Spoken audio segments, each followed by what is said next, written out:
Okay guys, welcome back to the channel, and today's video is going to be dedicated to Qyld and some very interesting comparisons that we can do with it. And the reason for this is because Qyld is the most popular covered call ETF in the market. People always leave comments about it on my channel, and it has a market cap of $6.5 billion and currently has a dividend yield of over 13%, although it's usually around 11 to 12%. And the ETF itself is very simple, so it buys the reference index, which in this case is the Nasdaq 100, then it writes at the money covered calls on 100% of the portfolio to maximize income. Now Qyld has had a pretty rough past year, down 11.18%, which is pretty much in line with the rest of the market. Now the main reason that people invest in Qyld to begin with is of course the high monthly dividend payments, as well as the semi-competitive overall total returns of the ETF. So with that in mind, I want to compare Qyld versus these four funds right here.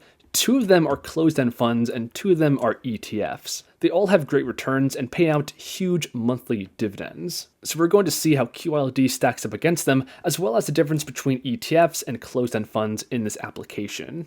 And real quick, if you guys do enjoy the video, leave a like, a nice comment, subscribe. It helps me out a lot with the algorithm, and I greatly appreciate it. Okay, so let's begin with the closed-end funds, and here I selected CII and BST. If we come over here, I have some basic info for both funds, beginning with CII. So the market cap of this closed-end fund is just over $600 million. The strategy here is access to large cap US and foreign equities. Now, even though they have foreign equities in this closed-end fund, if you take a look at the major holdings, it does closely represent the broad US market. And then on top of that, they sell covered calls to help boost the yield of the portfolio, as well as minimize volatility during downswings. The current distribution rate is 6%, and it's trading at a discount of 1.44%. Coming over to BST, the market cap is very similar at just under $600 million.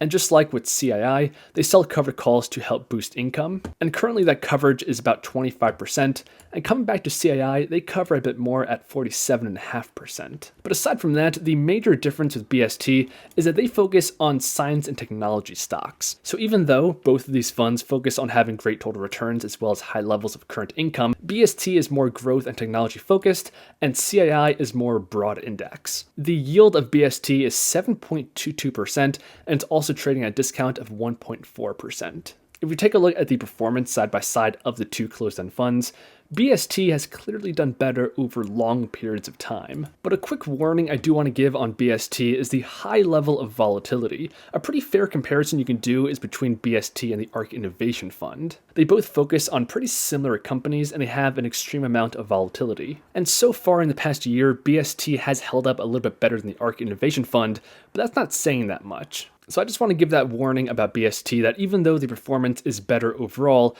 it's very volatile. But at least in terms of income, BST does have a higher dividend yield and thus produces more income. Now, if we introduce Qyld into the mix to see how it stacks up, this is the CAGR right here between all three. Now, again, I do want to reiterate that BST is kind of the exception here. So if we focus more on CII versus Qyld, it's a lot closer, although the closed-end funds do have a clear advantage. But the income level, of course, is where Qyld makes up some ground. But interestingly enough, in some years, BST actually outperforms Qyld in terms of their payouts. And that's for a couple of reasons, but a major component of this is that BST is a closed-end fund and thus has managed distributions of realized capital gains. And what that boils down to is that in some years, when the stocks perform very well, management will realize some of those profits and automatically pay it out to you in the form of those dividends, giving you a great boost to the dividend for that year. And that active management and automation of profit taking is an advantage of closed-end funds, but on the flip side, it's also negative because they tend to have higher management fees because of it. Okay, so that's how Qyld stacks up against the closed-end funds. Now let's see how it stacks up directly against the more comparable ETFs. So in terms of functionality, just like with the closed-end funds, these use tactical covered calls. Jepi's a little bit different because they use ELNs, but they have the same characteristics as covered calls. Divo and jepi, in comparison to the closed-end funds, also focus on slightly different kinds of equities. So Divo focuses on blue chip dividend paying companies, and jepi focuses on low volatility members of the S&P 500, which is kind of similar to CII. Taking a look at the returns of Divo and jepi, Divo has the slight advantage here with a CAGR of 16.8 versus 13.1. But in terms of income, jepi does have the advantage, giving you a pretty significant boost in yield. But now let's go ahead and add Qyld into the equation. Now I do want to point out that the time frame here is a little bit more compressed because jepi X, the one I'm using here, only goes back to 2019. But still, just like with the closed-end funds, Qyld does fall behind. These are the annual returns side by side, and because Divo and jepi focus on low volatility, more stable dividend-paying names, even in 2020, they're doing better than Qyld. But if we come down to the yearly income, Qyld does have the clear advantage here, although some years jepi is kind of close. Okay, so what did we learn from this?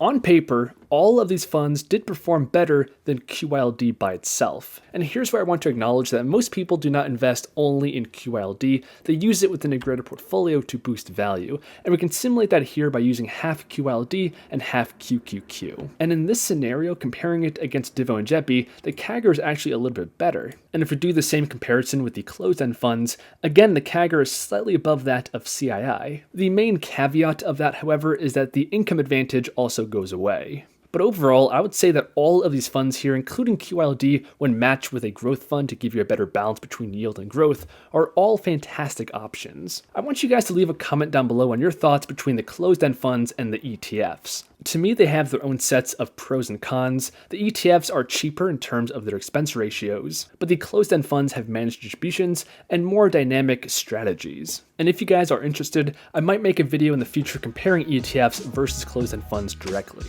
But that's going to do it for this video. Hope you guys enjoyed. If you did and you're still watching, definitely leave the video a like, subscribe, and I'll see you guys in the next one.